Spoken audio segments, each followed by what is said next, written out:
¿Qué tal? Buenos días. Pues es un placer tener a todos los asistentes en un nuevo coloquio con el gran economista y divulgador Gonzalo Bernardos. La verdad es que nos solemos ver frecuentemente, como sabéis, en formato online o cuando tenemos la suerte de hacerlo en las conferencias de Riesgo País presenciales de COFACE, pues en Madrid o en Barcelona. Y la verdad es que desde la última vez que nos vimos antes de verano del año pasado, pues han pasado muchas cosas, ¿no? Buenos días, Gonzalo. ¿Qué tal estás? Muy buenos días, encantado otra vez de estar con vosotros y especialmente con todos aquellos que trabajan con COFACE o que se interesan por todo lo que hace la empresa.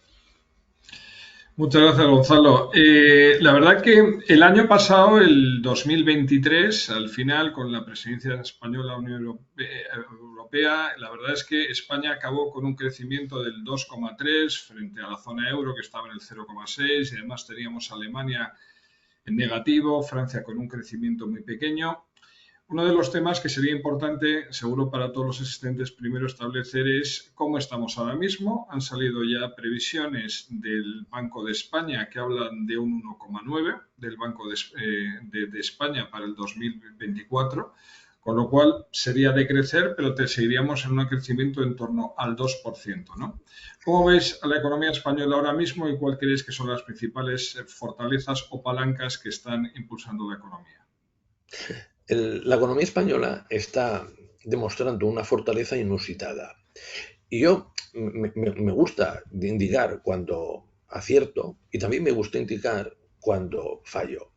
Entonces, yo cuando en septiembre analizo lo que espero para la economía española en 2024, estimo un crecimiento del 1,2%, porque se me escapa un factor absolutamente decisivo.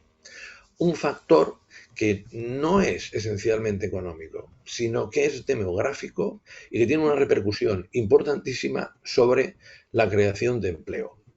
Ese factor es la llegada de 500.000 inmigrantes. Si contamos los que tienen doble nacionalidad, pues aumenta. Para que todo el mundo sea consciente, esto viene a ser de una llegada como en los mejores años de 2001 a 2007. Alguno de ustedes se preguntará, ¿y este es un factor económico tan decisivo? Pues sí, por una razón muy importante, porque este factor genera que crezca la ocupación como nunca lo ha hecho desde la llegada a la democracia por punto de PIB. Aumentan 770.000 personas ocupadas en 2023 y esto significa que si lo comparamos con años anteriores es el mayor año de creación de empleo si descartamos el 2005 que se regularizaron inmigrantes y el 2021 que es el efecto rebote de la pandemia. Pero sobre todo, lo más interesante es cómo se distribuye esta ocupación y los crecimientos de esta ocupación por características de la población. El 60% de esta ocupación la tienen los inmigrantes y las personas que tienen doble nacionalidad. 40% inmigrantes, 20% doble nacionalidad. Si lo miramos en porcentaje a los que están trabajando, la población española crece el 1,8. La población extranjera y de doble nacionalidad, algo más del 13%.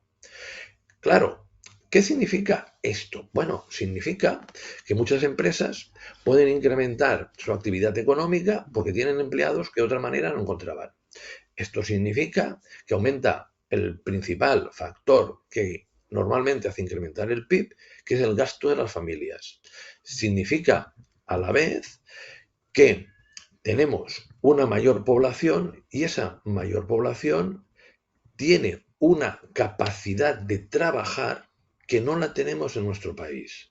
Mirad, la gran diferencia que tienen los inmigrantes respecto a los nacionales, en rasgos generales, es que ellos cogen y se conforman con casi cualquier trabajo. Los nacionales no. Queremos un determinado tipo de trabajo. Y otra parte que me parece muy interesante, Miquel, es que aumenta la economía sumergida. Por lo tanto, seguramente el aumento del PIB será superior al que realmente reflejarán las estadísticas, porque ellos están muy acostumbrados, sobre todo en Latinoamérica, a coger y a tener un trabajo principal y hacer lo que yo llamo chapucillas en el buen Mm, sentido de la palabra, como hacíamos muchos de nuestros padres en los años mm, 60. Pero Miquel, ahí no se quedan las buenas noticias, porque lo que mm, tenemos es una importante disminución de la inflación.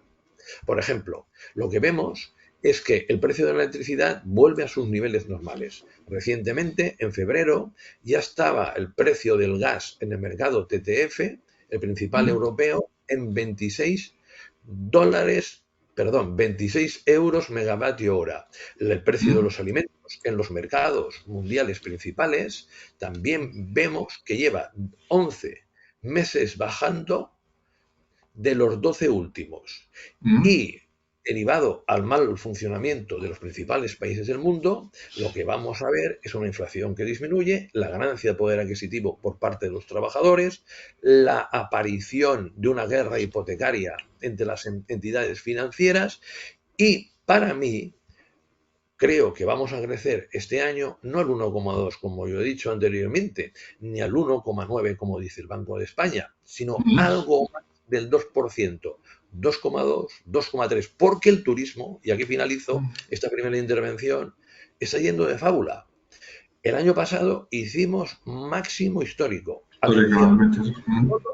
no solo de llegada de turistas extranjeros, sino gasto del turismo extranjero. Y atención, estamos a un paso en número de turistas de pasar a Francia. Y Mm. estamos los segundos, pero con diferencia respecto a los terceros. El primer país en gasto por turista es Estados Unidos y está a años luz de cualquier otro. Ujú. No, bueno, como siempre lo que comentas es de gran interés este papel, porque por ejemplo la cifra que da el Banco de España señala debilidad en el consumo, pero es curioso que en ningún sitio, por lo menos de su publicación, he leído yo no el papel de estos 500.000 inmigrantes que estabas citando, que es un número es importante, desde luego para el tamaño español, ¿no? Hay dos sectores, bueno, varios nos vamos a centrar más en el rato que tenemos, pero hay dos que me parece que es importante en focalizarnos y además por la importancia que tienen uno, sobre todo, bueno, los dos y otro por la actualidad, que es el tema del turismo, como bien decías, con un máximo histórico en el 2023, pero esta dualidad que hemos comentado alguna vez, que si al final España somos un país con el peso que tenemos en turismo, al final la calidad de los trabajadores que se dedican en ese sector no es muy cualificada. No sé qué te parece. Y luego me parece un tema importante, digo, por lo actual que está y porque acabas de citar, y es cierto que tenemos la inflación contenida, desde luego hasta hace un año, es el tema del sector primario, ¿no? Que siendo al final cercano al 5% del PIB, pues está en las noticias todos los días por las protestas de los trabajadores. Luego, turismo en España y sector primario, ¿qué te parecen los dos sectores que nos puedes comentar? Sí, que nosotros tengamos al turismo como una actividad esencial y actividades como por ejemplo es la restauración, que están muy ligadas a él, y también el comercio, motiva de que nosotros tengamos un gran defecto. Y ese gran defecto lo notan muchísimas familias. Es que la productividad por trabajador en los últimos 15 años ha ido muy mal. La tenemos un 15% por debajo de la media europea, y entendiendo que en la media europea han entrado los países de Europa del Este que hace 30 años no estaban. Esto es consecuencia de dos temas. Uno, de esta especialización, que tiene una ventaja, que proporciona una gran creación de ocupación, pero que indiscutiblemente la calidad de los puestos de trabajo es inferior a la que proporciona, por ejemplo, la industria. El segundo efecto que tenemos es que nosotros, cuando nos miramos como país, la gente, todo el mundo quiere compararse con California. Entonces, ojo, que en los últimos 15 años, el nivel de PIB, no de PIB per cápita, porque aquí son dos variables diferentes, a nivel de PIB ha ido mejor Florida que California. Y el objetivo que nosotros deberíamos tener como gobierno sería, dice, oye, captamos trabajadores extranjeros porque lo necesitamos para el turismo, pero también vamos a facilitar que lleguen nómadas digitales. Vamos a facilitar trabajadores extranjeros que trabajen en remoto. Por ejemplo, esto es muy importante lo que acabo de decir en Barcelona. Barcelona, la burguesía catalana es menos emprendedora de lo que era, porque se ha vendido a lo largo de los últimos 20 años muchísimas empresas, pero nos llegan extranjeros que la convierten en la capital de las startups del sur de Europa. Y tenemos una actividad, aunque inferior a la de hace 2 años, en una zona de Barcelona llamada el 22 arroba, muy interesante. Hay que captar talento y tenemos las claves para captar talento. Y yo creo, Miquel, que hemos de tener una economía diversificada. Porque lo que estamos jugando, si fuéramos a la ruleta, no es a blanco, perdón, no es a negro o rojo, es al 13. Y darle importancia al turismo y conservar el turismo me parece esencial.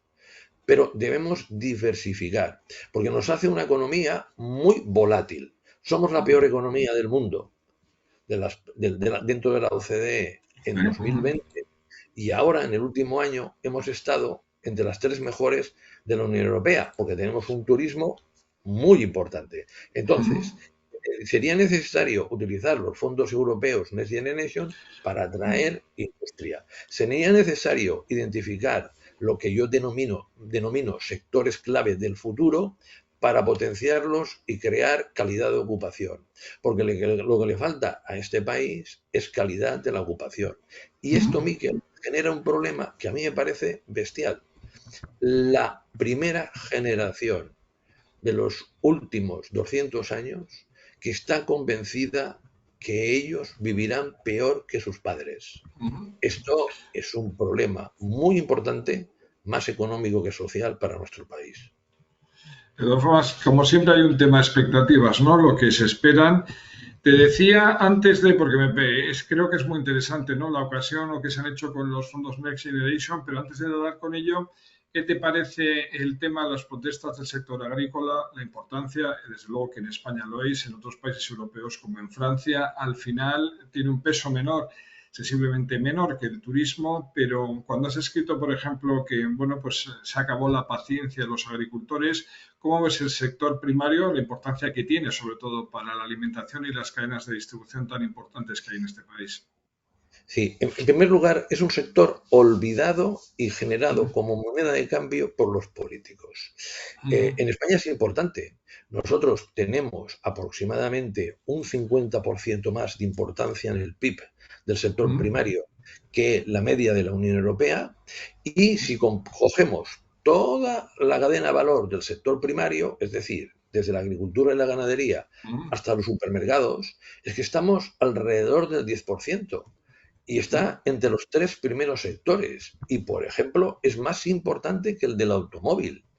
Y, por ejemplo, nos encontramos dentro de Europa, para que ustedes contemplen la importancia del sector alimentario, que Holanda, Países Bajos, es el segundo exportador mundial de alimentos y flores. Por lo tanto, no es ni mucho menos algo absolutamente secundario.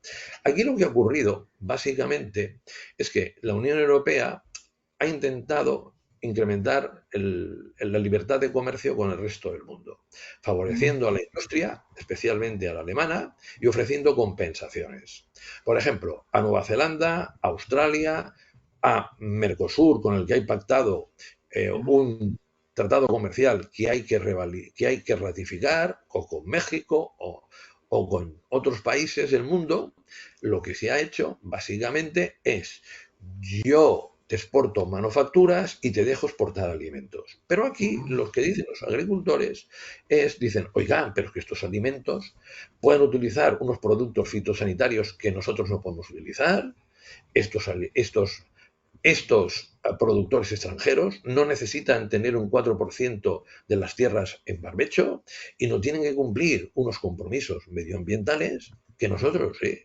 Entonces, la Comisión Europea nos está haciendo escasamente competitivos.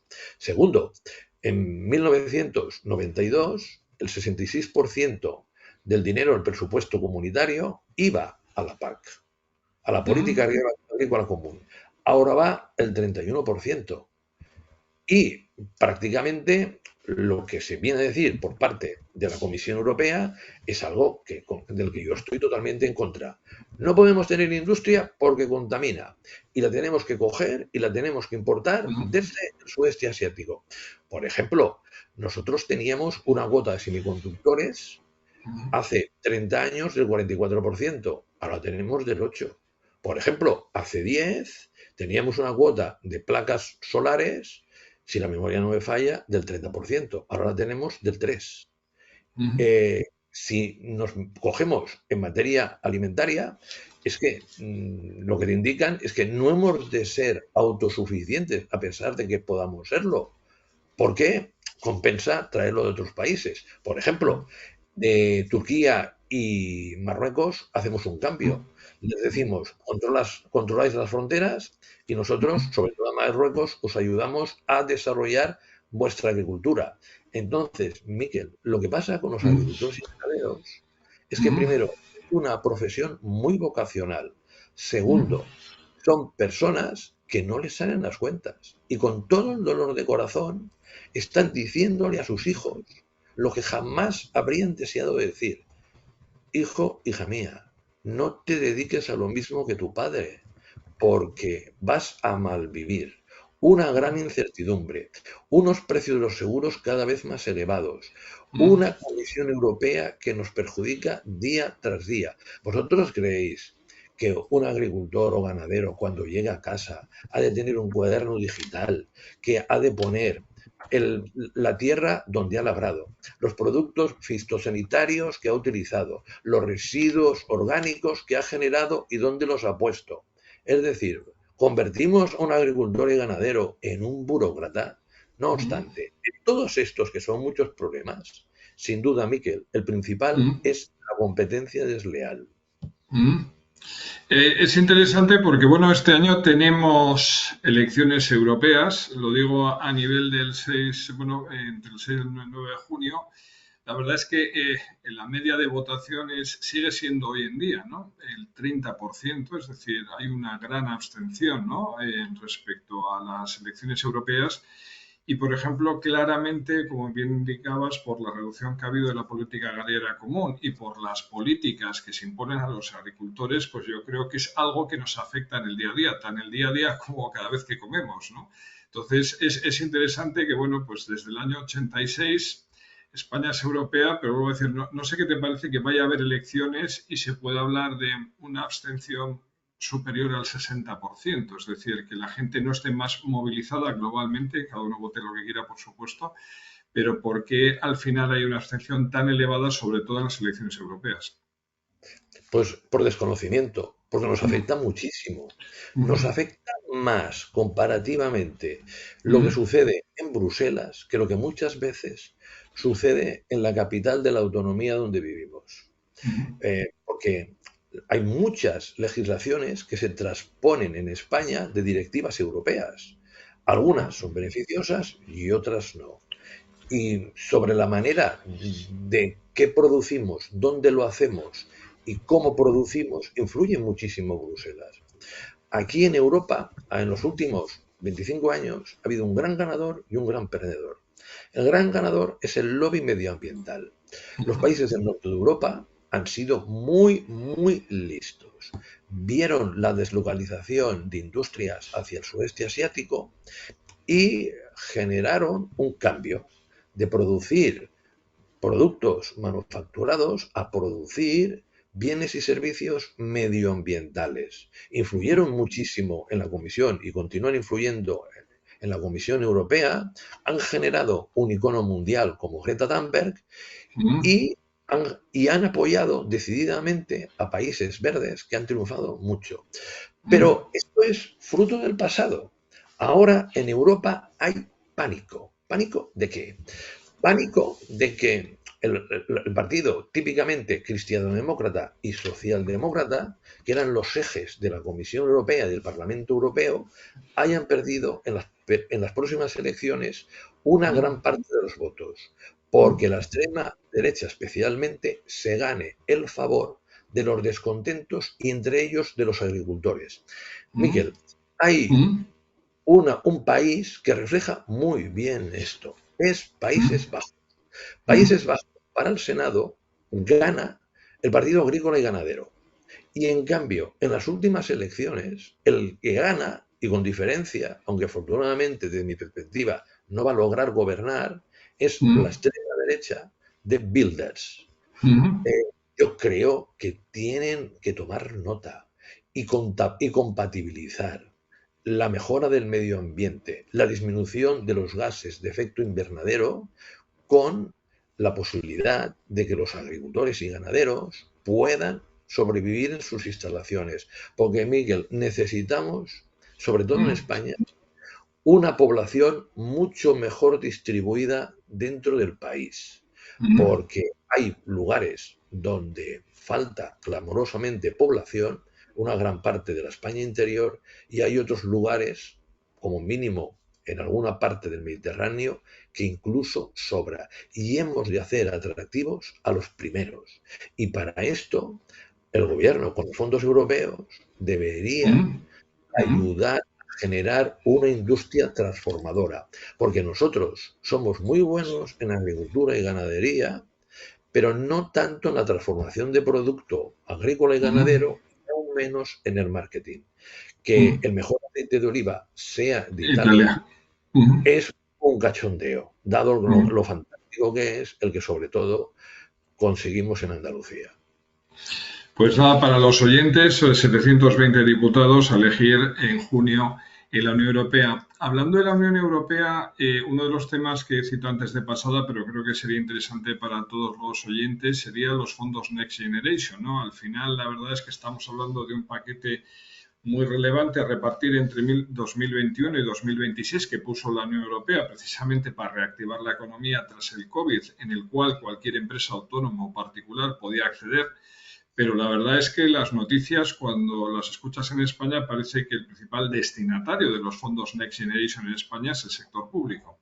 ¿Qué te parece que se está haciendo y cómo se podría utilizar mejor? Porque es hasta el 2026 y estamos en el 24. Yo voy a ofrecer unos datos que tenemos sobre el impacto del PIB de los fondos Next Generation en España. El gobierno pronosticó inicialmente que en el año 21 podía ser un impacto del PIB del 0,9, fue del 0,2. En el año 22, si la memoria no me falla, el 1,9 fue el 0,4. Entonces, hasta ahora, los fondos europeos han impactado poco.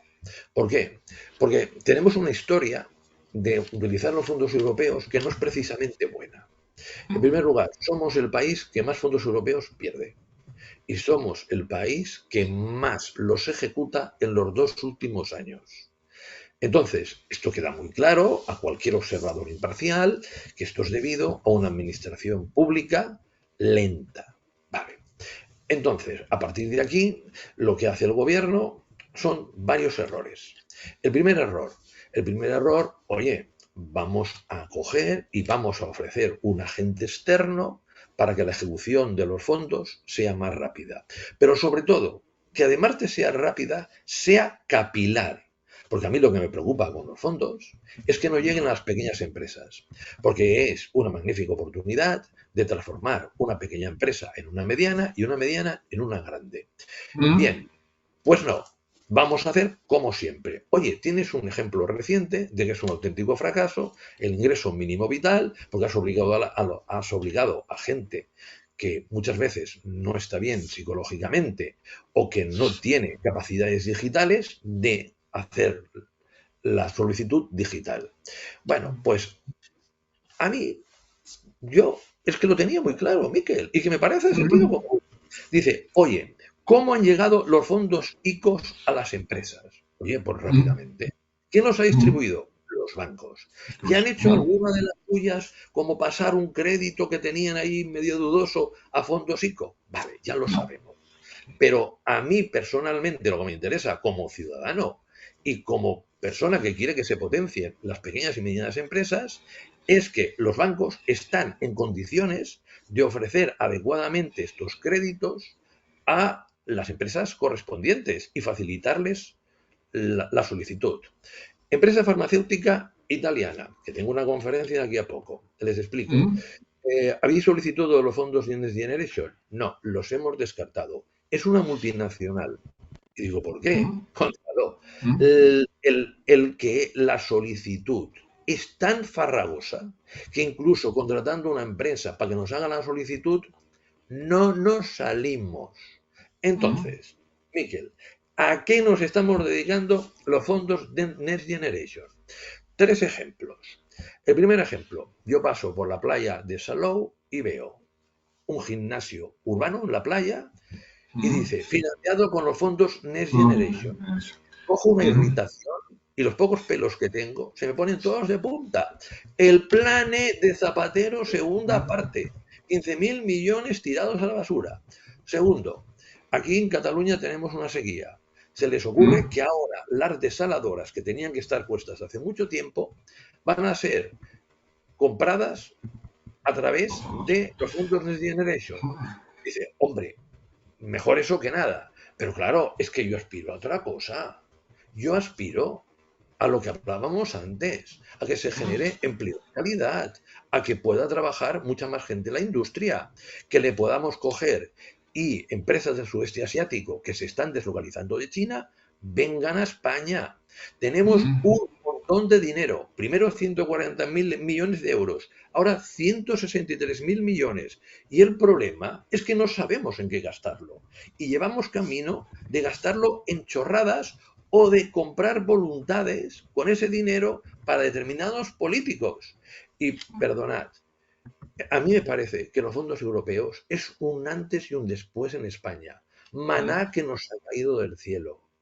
Y me irrita mucho que lo volvamos a desaprovechar por la sencilla razón que tenemos gobernantes de un partido y de otro, no entro en distinciones, con Mm, mirada a corto plazo y no mirada a largo plazo. mm, Miquel, hemos mm, de coger y hemos de ponernos los anteojos, los prismáticos, con el objetivo de hacer una mirada a largo plazo, porque el país tiene unas magníficas perspectivas, pero mm, gracias a la falta de visión de nuestros políticos, las estamos desaprovechando. mm. Bueno, un tema en el lado, no por consolarse, pero bueno, seguro que lo trataremos más en el futuro, insisto, es que son fondos en teoría hasta el 2026. Luego espero hablabas de la capilaridad y desde luego en aprovecharlo para al final nueva industria o al final atraer lo que decías, empresas que se deslocalizan desde el sudeste asiático, ¿no? Que aprendamos, ¿no? De errores pasados, aunque a veces no es lo más fácil. Te quería preguntar por un sector que también tiene su importancia y luego pasando un poco más a los tipos de interés, pero es el sector bancario en España. Hoy en día, bueno, pues que sigue siendo una parte importante del tejido productivo, en ocasiones criticado, pero ¿cómo ves, después de las reestructuraciones que ha habido, cómo ves al sector financiero hoy en día? Está sujeto a una serie de cargas impositivas que se suponía que iban a ser puntuales y se están alargando en el tiempo. ¿Cuál es el futuro que le ves y cómo ves el sector financiero en España, que es uno de los líderes a nivel europeo, desde luego? Yo lo veo en su mejor momento, pero en su Mm, mejor momento del siglo XXI, ¿eh? mm, Porque mm, entre 2001 y 2007 sí ganó más dinero el conjunto de entidades financieras que ahora, pero a través de hacer barbaridades. Entonces, lo veo en el mejor momento por su capacidad de solidez, porque me interesa a mí su solvencia, me interesa a mí las características que está teniendo de apoyo a la economía española. Mira, en el 2023, mm, por su negocio en España, los 6 primeros bancos han ganado un 53% más. De mm, ellos, el 44% viene de la parte alta de su margen de intereses. Es decir, la mm, parte alta de la cuenta de resultados, que es el margen de intereses. Un 44% más. La manera de ganar es, bueno, eh, una coyuntura económica y financiera muy propicia.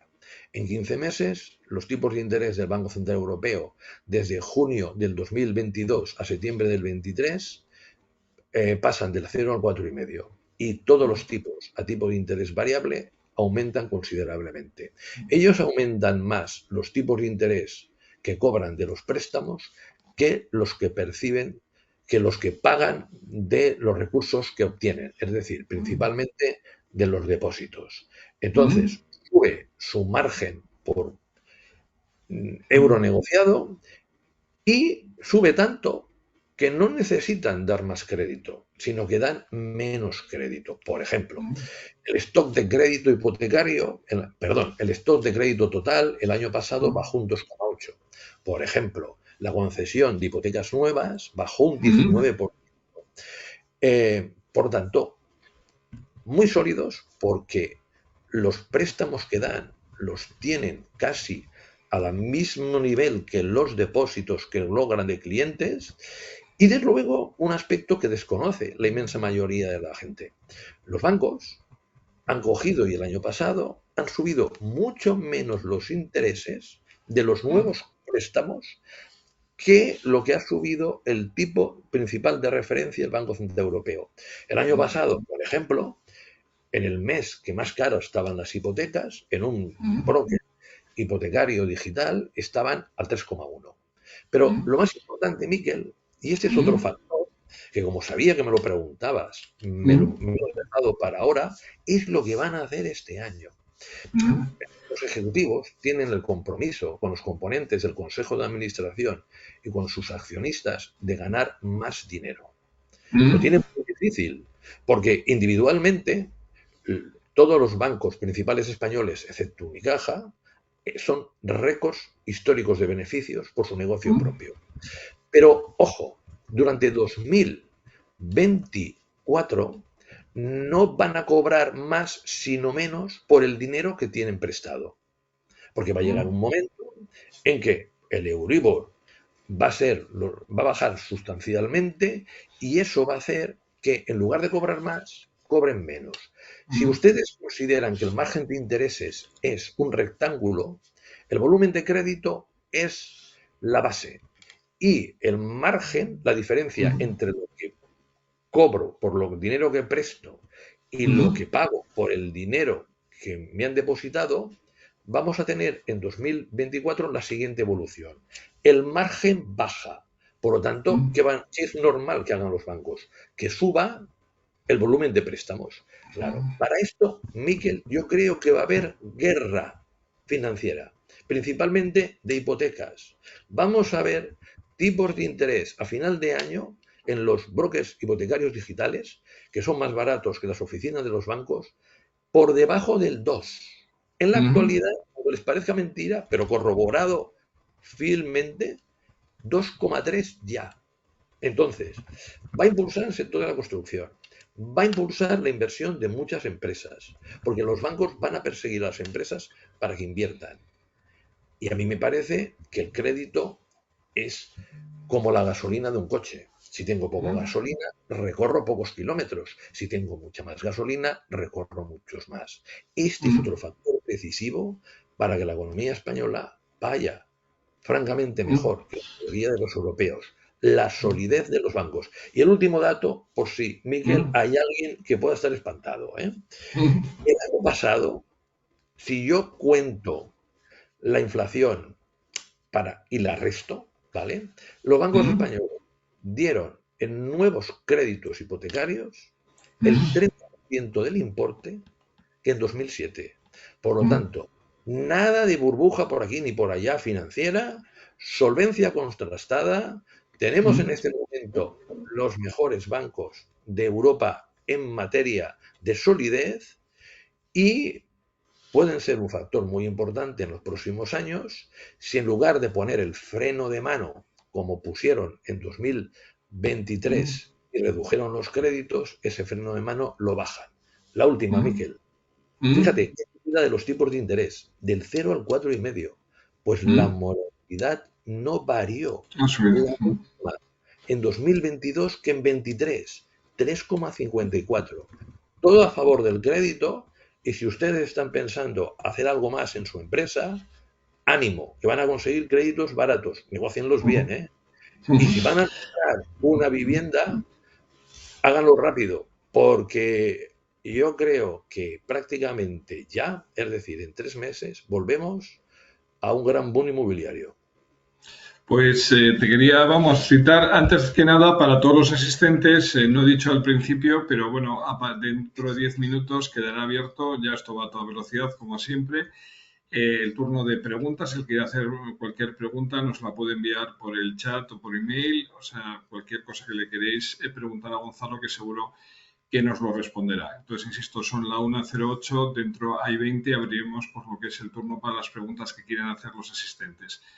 Te quería preguntar, Gonzalo, siguiendo con lo que estábamos hablando, pues tenemos evidentemente al Banco Central Europeo tipos oficiales de corto plazo el 4,5, la Fed con el 5,5, que decía que prevé recortes por lo menos 3 en el 2024, pero hay una cuestión de la que creo que se habla poco y es interesante que está apareciendo un poco, ¿no? Por los perfiles, que es qué pasa en Japón. En Japón es la primera vez en 17 años que se suben los tipos de interés, y una de las cosas que es interesante es que tienen 2,3 billones de activos financieros los japoneses de fuera, la mitad son estadounidenses, pero hay medio billón de activos financieros europeos. Entonces, ¿cómo ves esta decisión? Primera vez en 17 años es pasar del menos 0,1 al 0,1. Puede parecer que no es relevante, pero insisto, es la primera vez en 17 años. Y al final, si cualquier inversor que en un momento dado en Japón estaba invirtiendo pues, en activos en Estados Unidos, en Europa, si le suben los tipos a nivel nacional, puede pensar que, bueno, que para qué tener riesgo de divisa, que al final invierte en su propio país. ¿Cómo ves esta situación de Japón y cómo puede afectar a una posible bajada de tipos tanto en Estados Unidos como en Europa, que es lo que todo el mundo está descontando ya hoy en día? Mira, yo me gustaría poner en contexto Japón. Japón es un país Mm, que va muy mal. mm, Eh, Estalló una burbuja especulativa en la bolsa que en 1990, por cierto, se acaba mm, de recuperar la bolsa, la cotización de 1900, del 31 de diciembre del 89, que era mm, 40.000 puntos en el Nikkei. mm, Fijaros lo que ha tardado, ¿eh? 35 años, casi. Segundo, una burbuja inmobiliaria espectacular. También estalló en 1991 y Japón ha tenido crecimientos muy tenues cuando no ha estado en recesión. Y sobre mm, todo se ha caracterizado muchos años por tener deflación.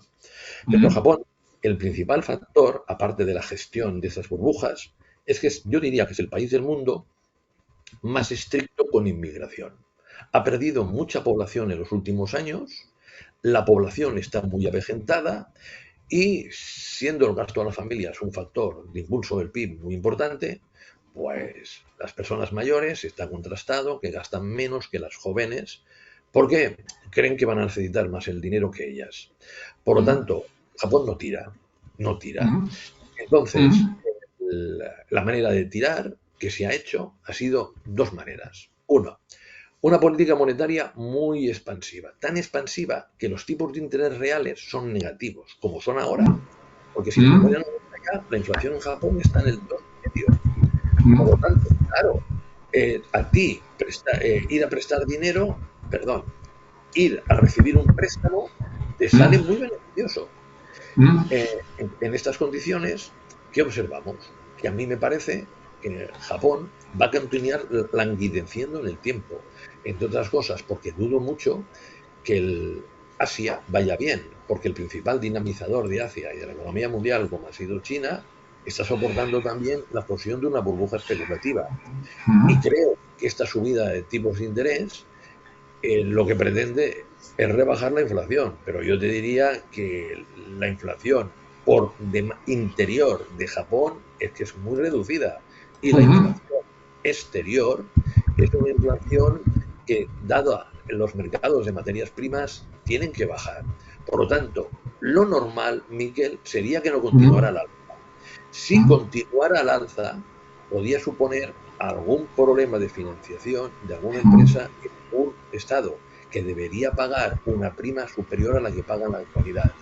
Pero porque China va mal, Reino Unido horroroso, en Alemania tiene una crisis estructural y Japón está entre recesión y estancamiento, todas las perspectivas es que la inflación baje sustancialmente.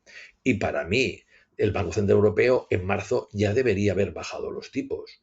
Porque claro, nosotros creceremos por encima del 2%, según mi opinión, pero la Comisión Europea dice que Europa, la Unión Europea, solo un 0,9 y el Banco Central Europeo solo un 0,6. Por lo tanto, si la inflación va de bajada y tenemos un problema de crecimiento, ¿qué está haciendo el Banco Central Europeo?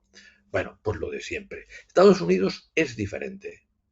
La economía el año pasado creció como la nuestra, 2,5. No se ve que la crisis vaya a llegar, la recesión, por ningún lado, y tiene una inflación salarial muy superior a la de Europa.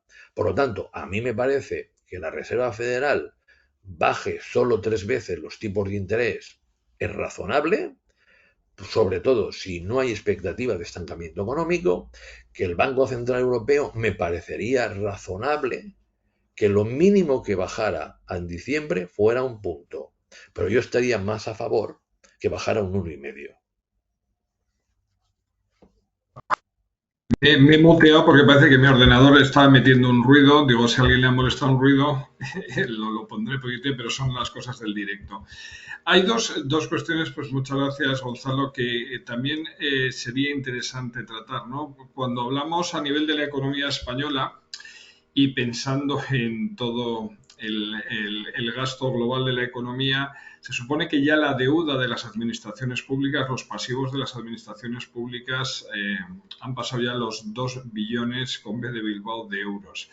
Lo comento porque estamos hablando, se está descontando lo que es una bajada de tipos, pero un tema importante respecto al déficit, decías antes, se ha bajado al 3,7, es verdad que está controlado, pero ¿qué te parece este monto que es elevado y cómo puede impactar lógicamente o al gasto o a la subida al final a posibles recortes? Es decir, al final con el tema de la seguridad social, los impuestos, las pensiones es algo que está en boca de todos. Insisto, deuda española, sostenibilidad y qué crees que se puede hacer. Mira, la deuda pública PIB en 2007 con Zapatero estaba en el 36%. No estaba porque Zapatero cuidaba mucho de las finanzas, sino simplemente porque la recaudación tributaria era inmensa, derivada de la burbuja especulativa inmobiliaria.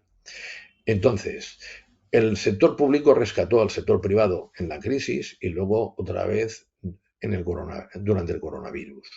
Y en los últimos tiempos, si la memoria no me falla, la presión fiscal prácticamente del 2019 al 2024 habrá subido entre 3 y 4 puntos. Y ya estamos cerca de la europea. Estamos por debajo, pero cerca. Yo considero que hay que replantear el gasto público, porque me estoy dando cuenta de que cada vez más se está gastando en aspectos suprimibles y no en lo esencial. Y sobre todo que tenemos una bomba de relojería bestial con las pensiones. Os voy a poner un ejemplo. Pues, mirad, en el año 2008, la Generalitat de Cataluña, de su presupuesto, el 57% lo destinaba a educación y sanidad. En el año 2022, el 41%. La pregunta que nos podemos hacer todos, ¿dónde se han marchado los más de 7.000 millones proporcionales que han desaparecido? Pero si me voy a otras autonomías, esto no es tan importante, pero también lo hay.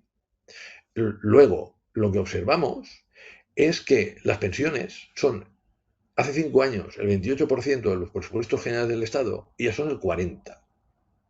Para mí, esto no se puede aguantar y hemos de racionalizar el gasto. Yo lo que pido es gastar mejor y lo que pido es que no haya nadie que perteneciendo a una asociación pueda vivir permanentemente de subvenciones públicas. Porque para mí hay que priorizar el gasto y sobre todo no pasar ya de un nivel que pueda afectar negativamente al crecimiento económico de presión fiscal. Yo sigo diciendo que aquellas personas que más tienen han de pagar más, que aquellos que más cobran también lo han de hacer, pero por ejemplo, es que en la seguridad social, en las pensiones, esto cada vez se vuelve más injusto.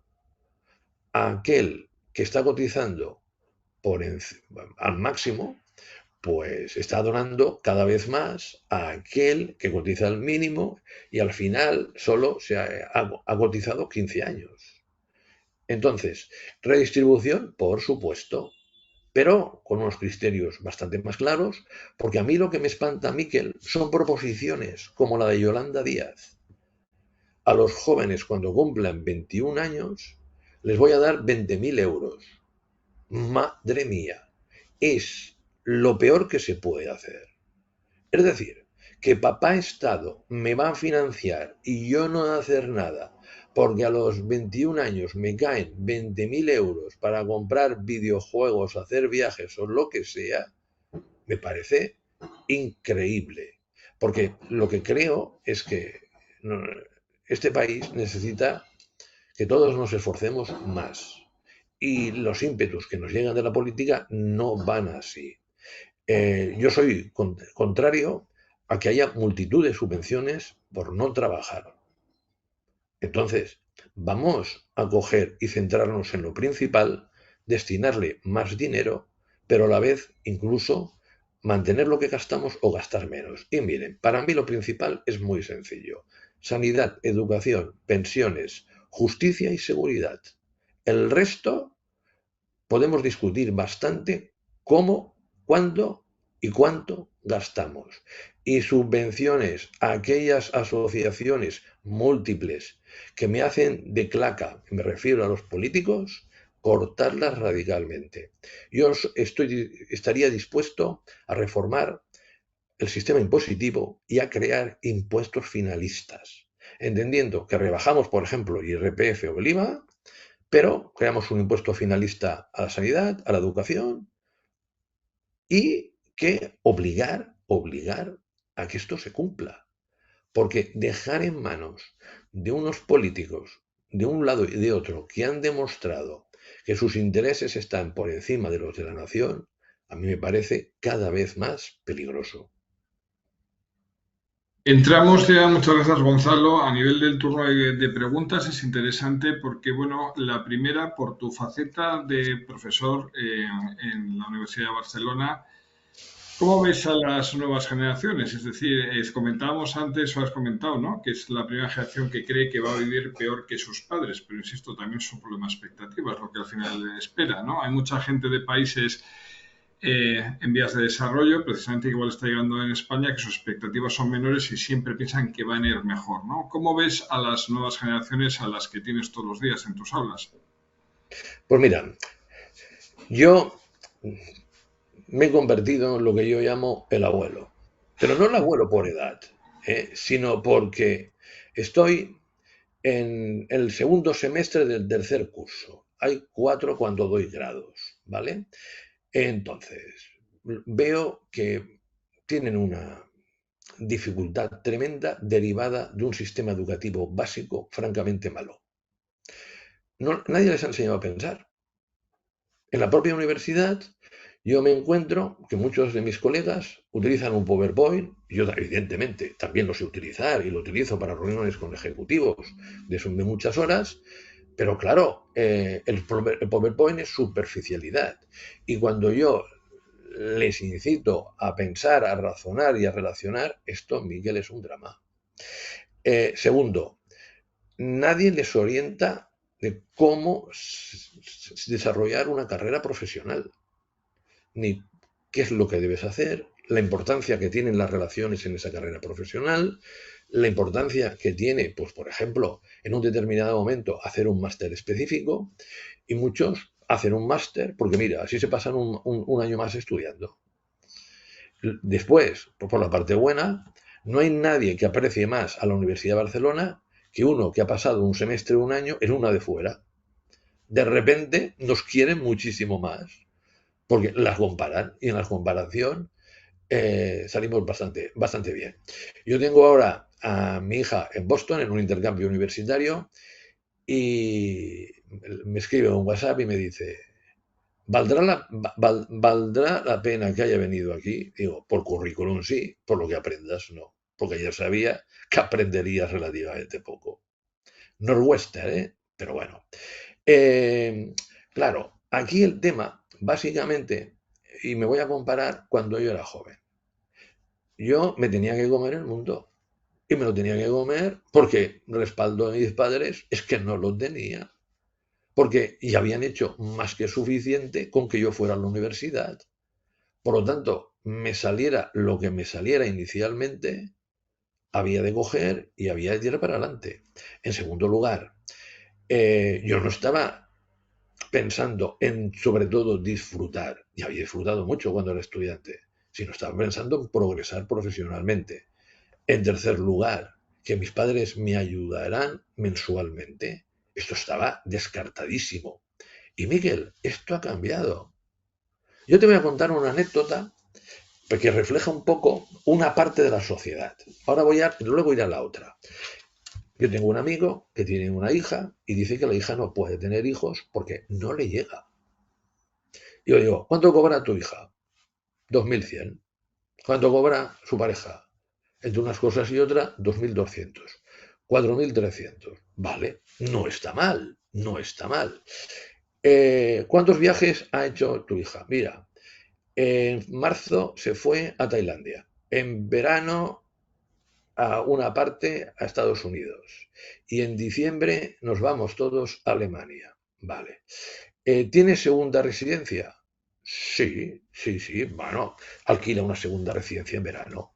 ¿Y tiene un barquito en la segunda residencia? Sí, pero no paga amarre. Miguel es la primera persona que conozco que no paga amarre. ¿Cuántas veces come fuera a la semana? 3, 4. ¿Y se va de viajes en fin de semana? Sí, sí, sí. Bueno, Miguel, resulta que el Papa le está ayudando. Otra, Colegio de la Zona Alta de Barcelona. Un amigo mío va y dice, oye, que me cambio la cuenta. Vale, en lugar de coger y la cuenta anterior, ahora es otra. Y le dice, ¿y para las extraescolares? Dice, hombre, la misma. No, la misma no. Aquí los abuelos pagan más de la mitad de los extraescolares de los padres. ¡Ostras! Sí. Yo te voy a poner un ejemplo Pero casero, parece- ya mío, ¿eh? Mi hijo se casa. Entonces, mi mujer insiste en que yo y ella le paguemos la boda. Digo, no. Si nosotros le pagamos la boda, esto será una boda espectacular. El presupuesto cerrado, le doy 10.000 euros y que se busque la vida. No te preocupes que la boda de repente es bastante más barata. Mi mujer me dice, pero si se lo podemos pagar, es que no es que se le pueda pagar o no, es educativo. La otra parte, Miquel, hay una parte de los jóvenes que vale muchísimo, emprendedores, trabajadores, que realmente les hace muchísima ilusión crear empresas, que no tienen pánico, simplemente tienen precaución y que su futuro lo ven única y exclusivamente ligado a generar valor. Oye, eso me encanta esta segunda parte, porque no podemos poner a los jóvenes todos en la misma dinámica. Y ojo, yo no les doy la culpa a ellos, les doy la culpa a mi generación, los padres, que como tenemos bastante menos, los consentimos bastante más. Pues enhorabuena por lo del matrimonio de tu hijo y Gracias. comentaba la verdad que esto va a toda velocidad y una de las cosas que estábamos hablando es que al final pues España estamos comentando, nos preguntan cómo se va a frenar el gasto público, pensiones, funcionarios, y en cuanto se habla de ello hay revueltas y presión a los políticos, ¿no? Estamos prisioneros de nuestro propio sistema. Bueno, está claro, ¿no? El tema aquí, ¿quién mete mano? El tema de las pensiones. A ver, el actual gobierno no lo va a frenar, lo va a aumentar. Es que estamos en un momento de populismo. Y una parte del populismo es tener votos cautivos. Y una parte de los votos cautivos es financiarles a la población. Porque si viene otra opción, te va a quitar la financiación de la administración. Mm, claro, antes he dicho que la economía va francamente bien para el contexto internacional, pero no es por el gobierno, no nos engañemos, ¿eh? Porque aquí, en primer lugar, en la etapa pasada, en la que hizo la política económica del gobierno solo fue una, Yolanda Díaz. Y para mí, en el mercado de trabajo lo hizo razonablemente bien. Nadia Calviño, bueno, estaba, pero no se le notó. En el momento actual, vamos a ver quién la hace. Pero sobre todo, claro, que la política económica que se pueda realizar dependa de Puigdemont, Junqueras, Aragonés o de los principales dirigentes del País Vasco, pues a mí me genera inquietud. Porque justamente en un momento, Miquel, que necesitamos mirar más a largo plazo, estamos mirando más a corto que nunca. Vamos pasando los días y mientras conservemos el poder ya está bien y vamos pasando los días. Yo estoy francamente decepcionado. Y sí, yo es que hay mucha grasa en el gasto público. Mucha, mucha. Y esa grasa hay que quitarla. Y para mí no significa tanto gastar menos, que se podría hacer, ¿eh? Sino sobre todo gastar mejor y gastar con más transparencia. Mirad, una cosa que nos está empezando a llegar, el otro día me lo comentaba la principal inmobiliaria del país, que es Engine Folkers, son norteamericanos atraídos, entre otras cosas, por el sistema sanitario. Porque lo que a ellos les cuesta una barbaridad, aquí les puede costar gratis.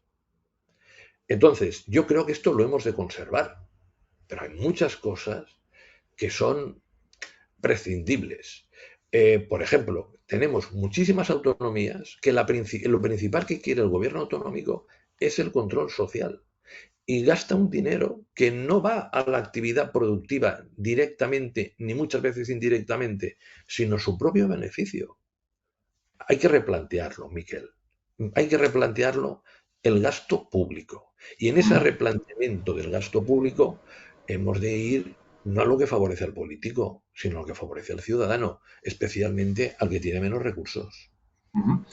Pues seguro que tendremos ocasión de comentarlo dentro de poco. Además, siendo un vasco y un catalán, pues son dos fechas electorales muy Y tanto. importantes, ¿no?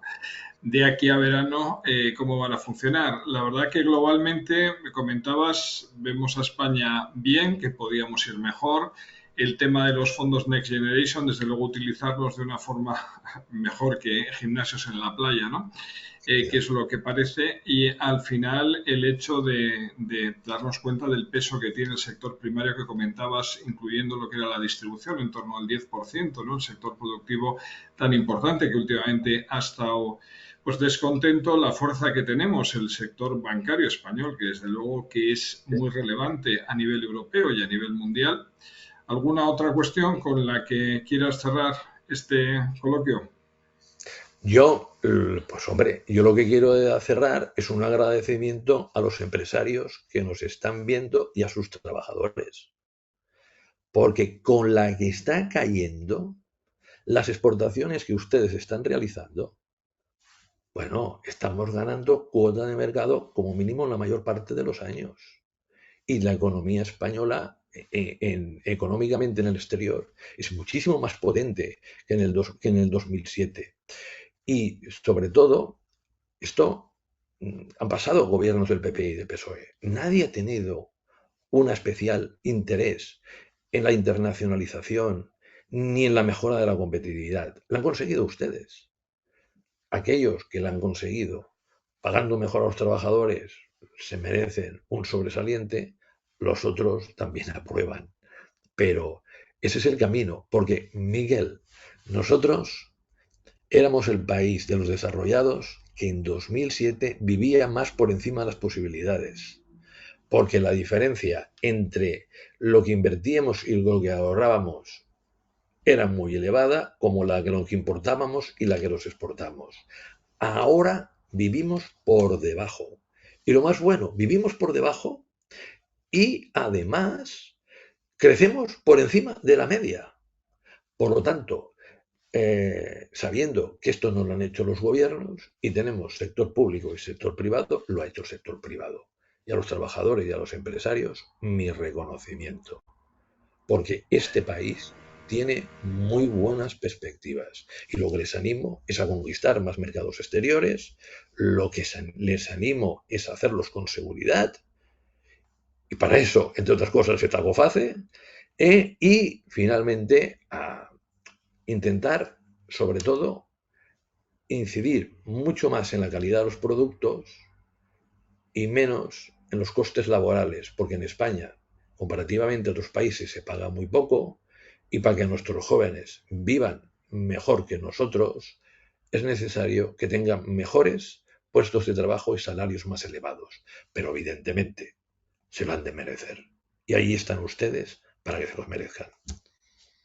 Muy bien, pues muchas gracias a todos los que habéis compartido esta jornada con nosotros. Seguir a Gonzalo en sus apariciones televisivas y sus publicaciones de Internet siempre hará interés.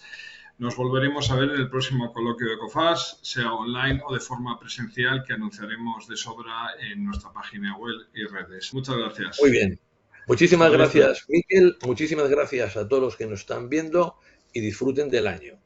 No miren la Perfecto. política, miren la economía, que les va a dar bastantes alegrías. Y si quieren realizar alguna inversión, recuerden, presionen a los bancos, que van a ser bastante generosos. Muy bien. Hasta la vista. Adiós.